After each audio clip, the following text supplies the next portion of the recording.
Hello दोस्तों, आपका स्वागत है कैरियर पथ बिहार एग्जाम चैनल पे। हम आपके लिए शुरू किए हैं दोस्तों एनईपी का क्लास। एनईपी मतलब होता है नेशनल एजुकेशन पॉलिसी, राष्ट्रीय शिक्षा नीति।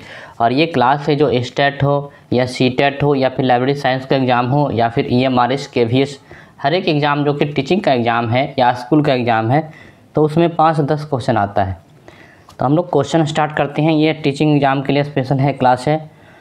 ईएमआरएस का एग्ज़ाम आने वाला है तो उसमें भी से क्वेश्चन आएगा। तो राष्ट्रीय शिक्षा नीति 2020 कब लागू की गई थी? राष्ट्रीय शिक्षा नीति 2020 लागू की गई थी 29 जुलाई 2020 को लागू की गई थी। एनईपी मतलब नेशनल एजुकेशन पॉलिसी 2020 किसने जारी की है? एनईपी नेशनल एजुकेशन पॉलिसी 2020 जारी किया गया है भारत सरकार के शिक्षा मंत्रालय यानी कि ministry of education government of India के द्वारा। एनईपी 2020 से पहले कौन सी शिक्षा नीति लागू थी? नेशनल एजुकेशन पॉलिसी नई राष्ट्रीय शिक्षा नीति आने से पहले कौन सा लागू था?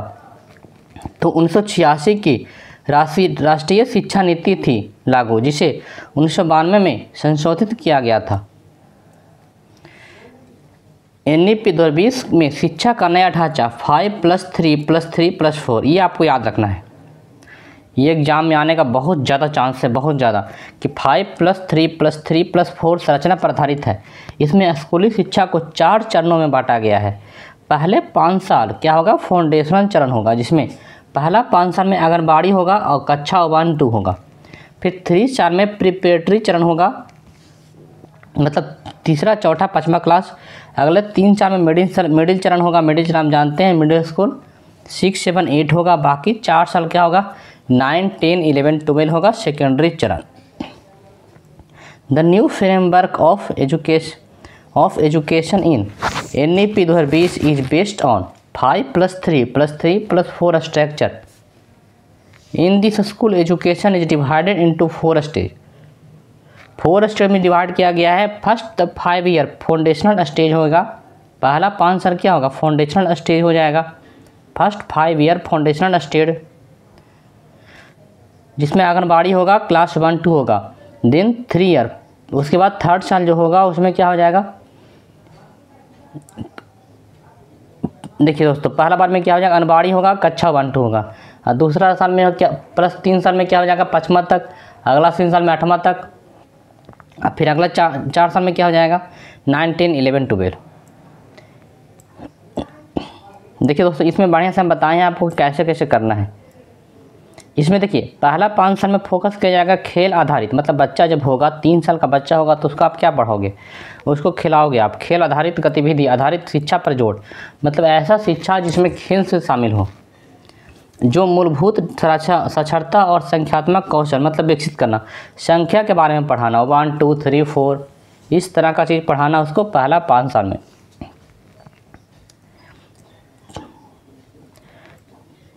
प्ले बेस्ड एक्टिविटी होगा पहला 5 साल में। दूसरा क्या हो जाएगा दोस्तों? दूसरा हो जाएगा प्रिपरेटरी स्टेज। प्रिपरेटरी स्टेज में क्या हो जाएगा दोस्तों? कक्षा 3 से 5 हो जाएगा प्रिपरेटरी स्टेज में। +3, 5 के बाद क्या आता है? +3। इसमें बुनियादी विषयों को सहज तरीके से समझाना, मतलब आसानी से समझाने पर फोकस किया जाएगा। ईजी वे में समझाने का प्रयास किया जाएगा बच्चे को पहला 5वां क्लास तक। उसके बाद क्या है? 5+3, फिर से 3 आएगा। तो फिर से 3 आएगा 6 to 8 में। तो इसमें प्रैक्टिकल करवाया जाएगा, हैंड ऑन लर्निंग, मतलब प्रैक्टिकल जैसा बता करके कि देखिए आपके आसपास ऐसे हो रहा है, तो इस तरह से प्रैक्टिकल करके उसको बताया जाएगा। और लास्ट 4 साल में क्या होगा दोस्तों? लचीला पाठ्यक्रम, जिसमें विषय चयन के साथ साथ मतलब बच्चे चुन सकते हैं कि उसको क्या पढ़ना है। व्यावसायिक शिक्षा मतलब काम करने का भी शिक्षा दिया जाएगा, और कौशल विकास को भी शामिल किया जाएगा, मतलब कंप्यूटर चलाना, ये सब चलाना, ये सब पर फोकस किया जाएगा एआई चलाने के लिए। तो शिक्षा का अधिकार किस आयु समूह के लिए है दोस्तों? पहले शिक्षा का अधिकार आप सुने होंगे कि 6 से 14 साल तक बच्चों के लिए लागू किया गया था, लेकिन अब शिक्षा का अधिकार जो हो गया वो 3 से नई शिक्षा नीति के तहत 3 से 18 वर्ष के बच्चों के लिए लागू है। नई शिक्षा नीति में शिक्षा का लक्ष्य क्या है? छात्रों का समग्र विकास। नई शिक्षा नीति में छात्रों का समग्र विकास मतलब डेवलपिंग होलिस्टिक डेवलपमेंट, रचनात्मक क्रिएटिविटी एंड क्रिटिकल थिंकिंग विकसित करना है। मतलब नए शिक्षा नीति में शिक्षा का लक्ष्य है छात्रों का समग्र विकास, रचनात्मक और आलोचनात्मक सोच विकसित करना। समग्र विकास मतलब क्या होगा दोस्तों? देखिए, छात्रों के संज्ञानात्मक के साथ साथ नैतिक, सामाजिक, भावनात्मक क्षमताओं को विकसित करना। फिजिकल, इमोशनल और कॉन्जिक्यूटिव डेवलपमेंट ऑफ स्टूडेंट्स, इसमें फोकस किया गया है दोस्तों नई शिक्षा नीति में। और रचनात्मक और आलोचनात्मक मतलब क्या होगा दोस्तों? यहाँ पे देखिए, यहाँ पे क्या है दोस्तों? यहाँ पे छात्रों का समग्र विकास रचनात्मक हो गया। समग्र विकास मतलब क्या हो गया? नैतिक, सामाजिक, भावनात्मक क्षमताओं विकसित करना। उसके बाद क्या है? आलोचना समग्र विकास है, उसके बाद रचनात्मक है। तो रचनात्मक में हो गया क्या दोस्तों? छात्रों को रटने की प्रवृत्ति से हटकर छात्रों को नए नवाचार की गहराई से सोचने के लिए प्रोत्साहित करना। उसके बाद क्या है? कौशल विकास। संज्ञानात्मक हो गया, कहाँ गया? छात्रों का समग्र विकास। रचनात्मक बता दिया, आलोचनात्मक बता दिए, सोच विकसित करना, ये सब हो गया दोस्तों, ये सब हो गया है। समस्या समाधान कौशल पर ही फोकस किया जाएगा दोस्तों। प्रॉब्लम सॉल्विंग बताया जाएगा बच्चों को। छात्रों में वास्तविक जीवन की समस्याओं को हल करने की क्षमता विकसित करना, ये सब। NEP 2020 में किस स्तर तक शिक्षा सार्वभौमिक करने का लक्ष्य है दोस्तों? 2030 तक माध्यमिक स्तर तक शिक्षा सबको मिलना चाहिए। सार्वभौमिक मतलब सबको। NEP 2020 का लक्ष्य है कि 2030 तक प्री स्कूल से माध्यमिक स्तर तक मतलब 8वां क्लास तक की शिक्षा को सार्वभौमिक बनाना, जिसका अर्थ है कि स्कूल में 100% सकल नामांकन अनुपात प्राप्त करना। यह लक्ष्य शिक्षा तक सभी बच्चों को पहुंच सुनिश्चित करने की प्रतिबद्धता को दर्शाता है दोस्तों। माध्यमिक स्तर तक 100% नामांकन करने का लक्ष्य रखा गया। कब तक दोस्तों? 2030 तक। 2030 तक प्री स्कूल से माध्यमिक स्कूल तक शिक्षा की सार्वभौमिक बनाना, जिसका अर्थ है कि स्कूल की शिक्षा में 100% नामांकन अनुपात प्राप्त करना, ये लक्ष्य है 2030 तक का लक्ष्य है। NEP 2020 में स्नातक पाठ्यक्रम की अवधि क्या रखी गई है? देखिए, NEP 2020 में 3 या 4 वर्ष की लचीली प्रणाली फ्लेक्सिबल सिस्टम रखा गया है। मतलब कि आप बीच में भी, कोई बच्चा अगर बीच में भी छोड़ना चाहता है पढ़ाई तो वो छोड़ सकता है, उसको डिग्री मिल जाएगा। तो NEP 2020 के तहत पाठ्यक्रम की अवधि 3 या 4 साल रखी गई है। स्नातक पाठ्यक्रम की अवधि जिसमें कई निकास विकल्प हैं। यह एक लचीली प्रणाली है जिसमें छात्र 1 साल बाद प्रमाण पत्र, 2 साल बाद डिप्लोमा मिलेगा, 1 साल बाद प्रमाण पत्र मिलेगा, 2 साल बाद डिप्लोमा मिलेगा और 3 साल के बाद स्नातक की डिग्री ले सकते हैं। जबकि 4 साल के बाद ऑनर्स मिल जाएगा उनको। ऑनर्स या रिसर्च के साथ स्नातक की डिग्री प्रदान करेगा।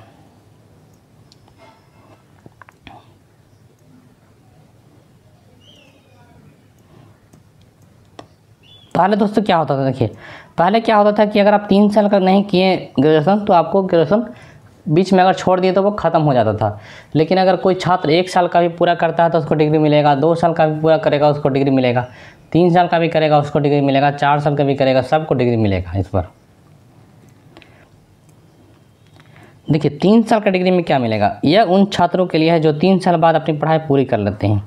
4 साल का डिग्री मिलेगा स्नातक में, ग्रेजुएशन में। यह ऑनर्स या रिसर्च के साथ स्नातक की डिग्री के लिए है। यह एक बहुविषयक कार्यक्रम है। लचीला प्रणाली क्या है दोस्तों? लचीला प्रणाली मतलब हो गया कि छात्रों पढ़ाई छोड़ के बाहर निकल सकते हैं। इस प्रणाली में छात्र विभिन्न चरणों में पाठ्यक्रम से बाहर निकल सकते हैं, प्रमाण पत्र, डिप्लोमा या डिग्री प्राप्त कर सकते हैं। NEP 2020 के अनुसार शिक्षा मंत्रालय का नया नाम क्या रखा गया है? NEP 2020 के अनुसार शिक्षा मंत्रालय का नया नाम रखा गया है दोस्तों। क्या रखा गया है? मानव संसाधन विकास मंत्रालय का नाम बदलकर अब हो गया शिक्षा मंत्रालय। पहले नाम था मानव संसाधन विकास मंत्रालय, इसका नाम क्या पड़ गया है? अब इसका नाम हो गया शिक्षा मंत्रालय। 3 भाषा सूत्र का क्या अर्थ है दोस्तों? एक 3 भाषा सूत्र शुरू हुआ है नए राष्ट्रीय शिक्षा नीति में, तो उसका क्या अर्थ है? उत्तर है कि विद्यार्थियों को 3 भाषा सिखाई जाएगी, जिनमें मातृभाषा या स्थानीय भाषा को प्राथमिकता दी जाएगी। मदर टंग को, लोकल लैंग्वेज को क्या मिलेगा? प्राथमिकता मिलेगा।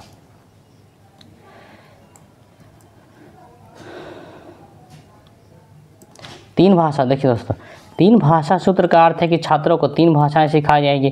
पहली भाषा के रूप में मातृभाषा या क्षेत्रीय भाषा, दूसरी भाषा के रूप में हिंदी भाषी राज्यों में या कोई अन्य आधुनिक भारतीय भाषा, तीसरी भाषा के रूप में अंग्रेजी। दोस्तों देखिए, पहला भाषा क्या हो जाएगा, पहला भाषा हो जाएगा दोस्तों मातृभाषा, दूसरा भाषा हो जाएगा हिंदी भाषी राज्यों में या अन्य आधुनिक भारतीय भाषा सिखाया जाएगा।